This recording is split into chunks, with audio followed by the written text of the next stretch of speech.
Jessore mahogany কাঠ, এটা double door, 2 পার্টের ডাবল ডোর, 100% সারি কাঠ দিয়ে করা। অনেক আগের অর্ডার ছিল, আমরা ওইভাবেই আস্তে ধীরে সিজনিং করে খুব দক্ষ কারিগরদের তৈরি করেছি।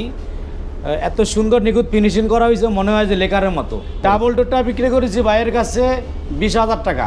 20,000 এই দুই পার্ট 20,000 টাকা, কালার সহ কমপ্লিট। আর সুমাইয়া ডোরে একটা অফার আছে, আজকে দেখাবো। চিটাগাং সেগুন কাঠের 3D নকশা মাত্র 15,000 টাকা দিব। 100% সারি কাঠের ভিতরে এবং 100% সিজনিং করা। যশোর মেহগনি কাঠ, কোনা কাটা 3 কাঠ, আমাদের কোয়ালিটি সম্পূর্ণ।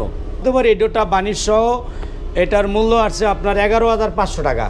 এই কোয়ালিটি সেগুন নিলে মাত্র 12,000 টাকা দিতে পারবো, বানিশ সহ কমপ্লিট। এই যে সেগুন দেখেন 3D নকশা মাত্র 15,000 টাকা, সারে বলে মিক্স করা। এই পলগুলি মিলাইয়া দিলে আপনারা বুঝতে পারবেন না, কিন্তু সুমাইয়া ডোর আদৌ ওইভাবে কাজ করে না। আমরা যেভাবে কমিটমেন্ট করি, যেভাবে দেখাই, আমরা বাস্তবটাই দেব। এটা 85 থেকে 90% সার।